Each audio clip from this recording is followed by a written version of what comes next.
యెషయా గ్రంథము 47వ అధ్యాయము. బబులోనియా మీద శోకగీతము.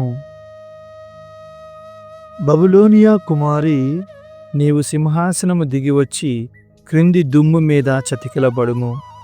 కల్దీల కుమారి, నీకిక గద్దె లేదు, నేల మీద కూర్చుండుము. నీ సౌకుమార్యము భోగలాలసత ఇక మీదట చెల్లవు. నీవిక తిరుగరి త్రిప్పి పిండి విసురుము. నీ మేలి ముసుగు తొలగింపుము. నీ తొడలు కనిపించున్నట్లు కుచ్చెలను పైకెత్తుకుని ఏరులు దాటుము. ప్రజలు నీవు వస్త్రహీనవై ఉండుట చూతురు, నీవు దిగంబరివై ఉండుట కాంతురు. నేను నీకు ప్రతీకారము చేయుదును, నాకెవరు అడ్డు రాజాలరు. సర్వశక్తిమంతుడైన ప్రభువని పేరుబడిసిన వాడును, తన ప్రజలను రక్షించువాడుననైనా ఇజ్రాయేలు పవిత్ర దేవుడు ఇట్లనుచున్నాడు. కల్దీల కుమారి, నీవిక మౌనము దాల్చి చీకటిలో చతికిలబడుము. నిన్నిక మీదట రాజ్యములకు సామ్రాజ్ఞినిగా గణింపరు. నేను నా ప్రజల మీద కోపించితిని, వారికి అవమానము కలుగునట్లు చేసితిని. వారిని నీ చేతికి అప్పగించితిని, కాని నీవు వారి పట్ల దయజూపవైతివి. వృద్ధులను కూడా నిర్దయతో జూచితివి. నీవు నేనెల్లకాలము రాణిగా ఉందుననుకొంటివి. ఈ విషయమును ఆలోచింపవైతివి, అంతము ఎట్లుండునో గ్రహింపవైతివి. సుఖములను మరిగి నాకు ఆపద రాదని భ్రమపడిన దానా, వినుము. నేను దేవుడంతటి దానను, నాకు సాటి అయిన వారెవరూ లేరు. నాకు వైధవ్యము కలుగదు, నా బిడ్డలు చనిపోరు అని నీవు తలంచుచున్నావు. దిడీలున ఒక్కరోజులోనే ఈ 2 దురదృష్టములు నీకు వాటిల్లును. నీవు పుత్రశోకమును వైధవ్యమును పూర్తిగా అనుభవింతువు. నీకు మాంత్రిక విద్యలు శాకునిక తంత్రములెన్ని తెలిసియున్నను అవి నిన్నాదుకోజాలవు. నీ దుష్కార్యముల వలన నీకు ధైర్యము కలిగినది.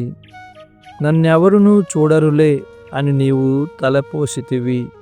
నీ విజ్ఞానము నీ విద్యలు నిన్ను అపమార్గము పట్టించెను. నీవు నేను దేవుడను, నా అంతటి వాడెవడూ లేడని తలంచితివి. విపత్తు నీ మీదికి ముంచుకొని వచ్చును, నీ విద్య దానిని ఆపజాలదు. వినాశనము నీ మీదకెత్తి వచ్చును, నీవు దానిని తప్పించుకోజాలవు. నీవు ఊహింపనాడు వినాశనము దిడీలున వచ్చి నీ మీద పడును. నీవు బాల్యము నుండి వినియోగించుకొనుచూ వచ్చిన మాంత్రిక విద్యలు శాకునిక తంత్రములను కొనసాగింపుము. బహుశా అవి నీకు తోడ్పడవచ్చును. వాటితో నీవు ఇతరులను బెదరగొట్టవచ్చును. నీవెంతగా ఉపదేశము బడసిన లాభము లేదు. నీ జ్యోతిష్కులను రమ్మనుము, వారు నిన్ను రక్షింపగలరేమో చూతము. వారు ఆకాశమును మండలములుగా విభజించి నక్షత్రములను పరిశీలింతురు గదా. నీకు సంభవింపబోవు సంఘటనలను ప్రతి మాసము నీకు ఎరిగించుచుందురు గదా.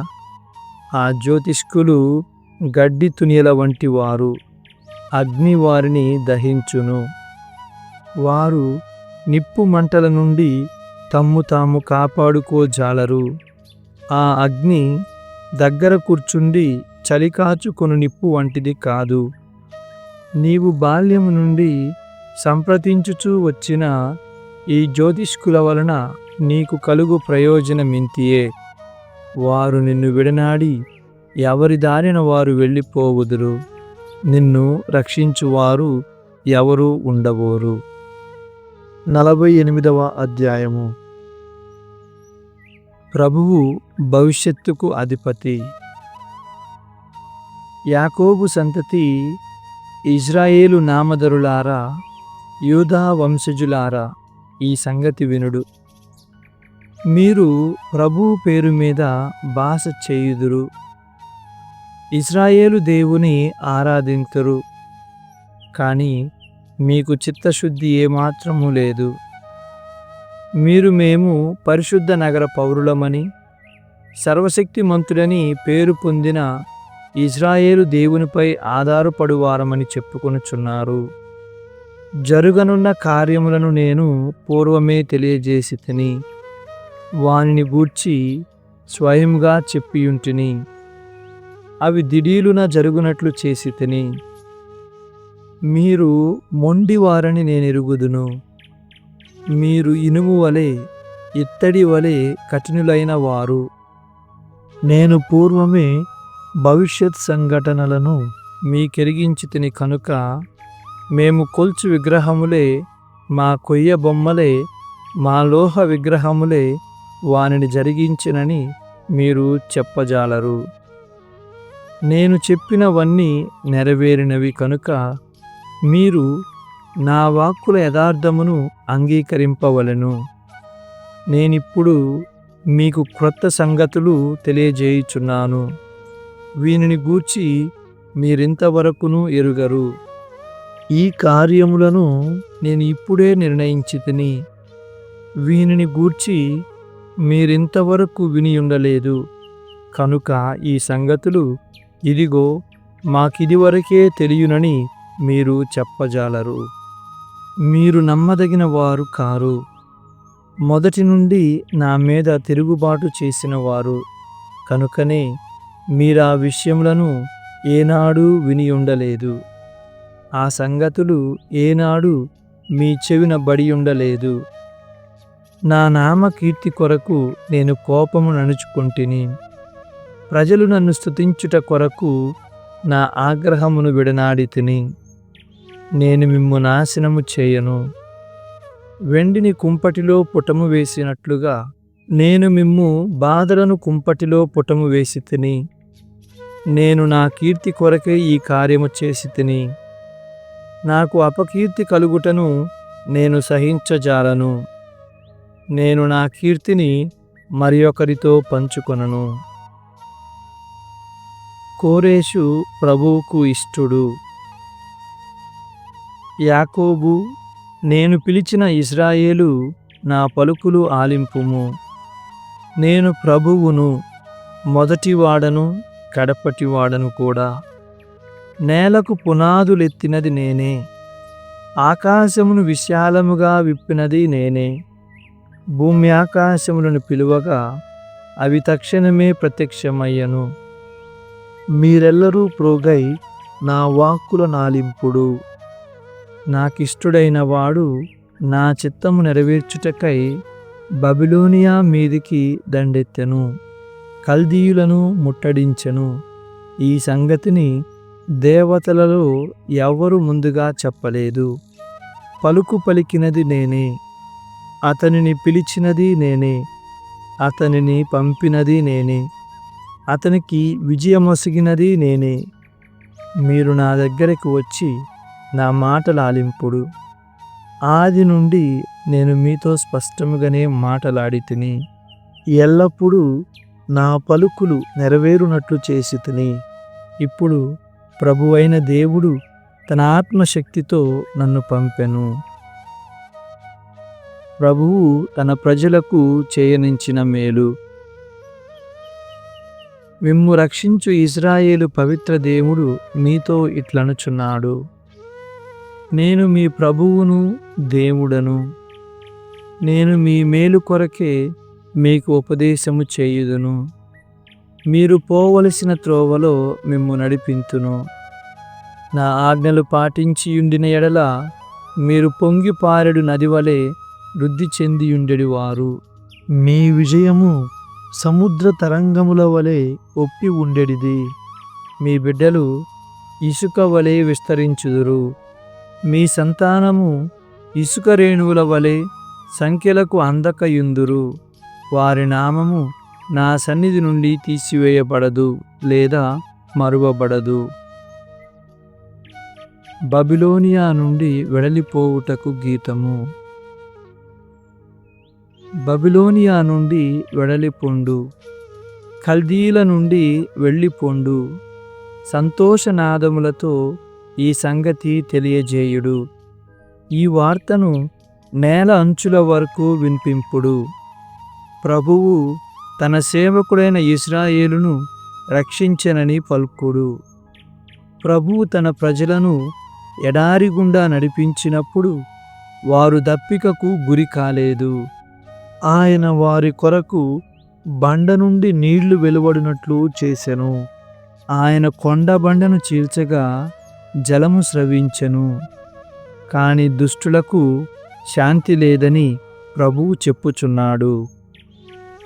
యెహెజ్కేలు గ్రంథము 8వ అధ్యాయము. యెరూషలేము ప్రజల పాపము గూర్చి దర్శనము. ప్రవాస కాలము 6వ ఏడు 6వ నెల 5వ రోజున యూదా నాయకులు మా ఇంట నా పక్కన కూర్చుండియుండిరి. దిడీలున ప్రభువు శక్తి నన్ను ఆవేశించెను. నేను పైకి చూడగా అగ్నిమయమైన నరాకృతి కనిపించెను. అతడు నడుము నుండి క్రింది వరకును అగ్నివలే నుండెను. నడుమునకు పైభాగమున తోమిన కంచువలే మెరయుచుండెను. అతడు చేతి వంటి దానిని చాచి నా శిరోజములను పట్టుకొనెను. ఆ దర్శనమున దేవుని ఆత్మ భూమ్యాకాశముల మధ్యకు నన్ను పైకి లేపి యెరూషలేముకు కొనిపోయెను. నన్ను దేవాలయపు ఉత్తర ద్వారము అంతర్భాగముననున్న తలుపునొద్దకు చేర్చెను. అచట దేవునికి కోపము రప్పించు విగ్రహమొకటున్నది. అచట నేను పూర్వము లోయలో చూచినట్లే ఇశ్రాయేలు దేవుని తేజస్సును చూచితిని. అతడు నాతో, నరపుత్రుడా, నీవు ఉత్తర దిక్కునకు చూడుమని అనెను. నేనట్లే చూడగా ఉత్తర ద్వారపు తలుపునొద్దగల పీఠము ప్రక్కన దేవునికి కోపము రప్పించు విగ్రహము కనిపించినది. అతడు నాతో, నరపుత్రుడా, ఈ ప్రజలేమి చేయుచున్నారో చూచితివా? ఇశ్రాయేలీయులు ఇచటెంత హేయమైన పనులు చేయుచున్నారో గమనింపుము. వారు నా మందిరము నుండి నన్ను తరిమివేయజూచుచున్నారు. నీవింకను ఘోరమైన కార్యములను చూతువు అనెను. అతడు నన్ను బయటి ఆవరణ ద్వారము వద్దకు కొనిపోయెను. అచట గోడలో ఒక రంధ్రము కనిపించెను. అతడు, నరపుత్రుడా, నీవు ఈ గోడలో కన్నము వేయమనెను. నేనట్లే చేయగా అచట ఒక తలుపు కనిపించెను. అతడు, నీవు లోనికి వెళ్ళి ప్రజలు చేయు దుష్కార్యములు, హేయపు పనులు చూడుమనెను. నేనట్లే లోనికి వెళ్ళి చూచితిని. అచట గోడపై ప్రాకిడి జంతువులు, హేయమైన మృగములు, ఇశ్రాయేలీలు పూజించు విగ్రహములు మొదలైన వాని చిత్రములు గీయబడియుండెను. షాఫాను కుమారుడు యాసన్యాతో పాటు ఇశ్రాయేలు పెద్దలు 70 మంది అచట నుండిరి. ప్రతివాడు ధూప కలశము పట్టుకొనియుండెను. సాంబ్రాణి పొగ పైకి లేచుచుండెను. అతడు నాతో, నరపుత్రుడా, ఇశ్రాయేలు పెద్దలు రహస్యముగా ఏమి చేయుచున్నారో చూచితివా? వారా బొమ్మల గదిలో పూజలు చేయుచున్నారు. ప్రభు మనలను చూడడు, అతడు ఈ దేశమును పరిత్యజించెనని చెప్పుకొనుచున్నారు అనెను. అతడు నాతో, నీవింకనూ ఘోరమైన కార్యములను చూతువని చెప్పెను. అతడు నన్ను దేవాలయము ఉత్తర ద్వారమునొద్దకు కొనిపోయెను. అచట స్త్రీలు తమ్మూసు దేవరమృతికి శోకించుచూ కూర్చుండియుండిరి. అతడు నాతో, నరపుత్రుడా, నీవా కార్యమును చూచితివి కదా? అంతకంటెను ఘోరమైన కార్యమును కూడా చూతువని చెప్పెను. అంతటా అతడు నన్ను దేవాలయం లోపలి ఆవరణములోనికి కొనిపోయెను. అచట ఆలయ ద్వారము చెంత వసారాకు బలిపీఠముకు మధ్య 25 నరులుండిరి. వారు తమ వీపులను దేవాలయం వైపునకును మొగములను తూర్పు దిక్కు సూర్యుని ఆరాధించుచుండిరి. అంతటతడు నాతో, నీవా కార్యమును చూచితివి కదా? యూదీయులిట్టి హేయమైన కార్యములను చేయుటతోనూ దేమును హింసతో నింపుటతోనూ సంతృప్తి చెందుటలేదు. ఈ కార్యములను ఈ దేవాలయములోనే చేసి నా కోపమును రెచ్చగొట్టుచున్నారు. కొమ్మను ముక్కు ముందు పెట్టుకొని నన్ను అవమానించుచున్నారు. కావున నా కోపము పెచ్చు పెరుగుచున్నది. నేను వారిని వదలను, వారిపై దయ చూపను. ఎంత పెద్దగా అరచినను నేను వారి మొరలు ఆలింపననెను. 9వ అధ్యాయము. యెరూషలేమునకు శిక్ష. అంతట నేను వినుచుండగా, అతడు నగరమును శిక్షించు వారలారా, మీరిచ్చటికి రండు, మీ శిక్షాయుధములను కూడా కొనిరండని బిగ్గరగా అరచెను. వెంటనే వెలుపలి వైపుననున్న దేవాలయపు ఉత్తర ద్వారము నుండి 6 మనుష్యులు శిక్షాయుధములతో వచ్చిరి. వారిలో ఒకడు నారబట్టలు దాల్చి వ్రాత పరికరములను నడుమునకు కట్టుకుని ఉండెను. వారెల్లరూ వచ్చి కంచు బలిపీఠము వద్ద నిలుచుండిరి. అంతవరకు కెరూబు దూతల మీద నిలిచియుండిన ఇశ్రాయేలు దేవుని తేజస్సు పైకి లేచి ఆలయ ప్రాంగణము చెంతకు వచ్చెను. అతడు నారబట్టలు తాల్చియున్న వ్యక్తితో, నీవు యెరూషలేము నగరమంతటా సంచరించి పట్టణమున జరుగుచున్న హేయమైన కార్యములకు గాను సంతాపము చెందువారి నొసటిపై గుర్తుపెట్టుమని అనెను. నేను వినుచుండగా అతడు ఇతర మనుష్యులతో, మీరు అతని వెంట నగరములోనికి పోయి ఎల్లరినీ వధింపుడు, ఎవరి మీద జాలి చూపకుడు, ఎవరిని వదిలివేయకుడు, వృద్ధులను, యువతీ యువకులను, తల్లులను, పిల్లలను చంపివేయుడు, కాని నొసటి మీద గురుతున్న వారిని మాత్రము ముట్టుకొనకుడు. నా దేవాలయము వద్దనే పని మొదలుపెట్టుడని చెప్పాను. కనుక వారు దేవాలయము వద్దనున్న నాయకులను చంపుటతో పని ప్రారంభించిరి. అతడు వారితో, మీరు దేవాలయమును అపవిత్రము చేయుడు, దాని ఆవరణములను శవములతో నింపుడు, పని మొదలుపెట్టుడు అనెను. కనుక వారు నగరమున ప్రజలను చంపసాగిరి. అట్లు వారు ప్రజలను చంపుచుండగా నేను ఒంటరిగా నిలిచియుంటిని. అప్పుడు నేను నేలపై బోరగిలపడి, యావే ప్రభు, నీవు యెరూషలేముపై ఆగ్రహము చెంది ఇశ్రాయేలీలలో మిగిలిన వారిని అందరినీ వధింతువా అని అరచితిని. అతడు నాతో ఇట్లనెను, యూదా వాసులను ఇశ్రాయేలీయులను ఘోర పాపములు చేసిరి. వారు దేశమందంతటా హత్యలు చేసిరి, యెరూషలేమును పాపముతో నింపిరి. వారు ప్రభువు మన దేశమును పరిత్యజించెను, అసలు అతడు మనలను చూడడని చెప్పుకొనుచున్నారు. నా మట్టుకు నేను వారిని వదలను, వారిపై దయ చూపను. వారు ఇతరులకు చేసిన చెడ్డనే నేనును వారికి చేయుదును. అప్పుడు నారబట్టలు తాల్చిన వ్యక్తి తిరిగి వచ్చి, అయ్యా, నేను నీవు ఆజ్ఞాపించినట్లే చేసి తినని పలికెను. సామెతల గ్రంథము 12వ అధ్యాయము. దుష్టుడు తన మాటల వలననే వలలో చిక్కుకొనును, కాని సజ్జనుడు చిక్కుల నుండి బయటపడును. నరుడు తన పలుకుల వలన సంపదలు బడయును, పనిని బట్టి ఫలితముండును. మూర్ఖునికి తన కార్యమే మంచిదిగా తోచును, కాని జ్ఞాని ఇతరుల సలహాను వినును.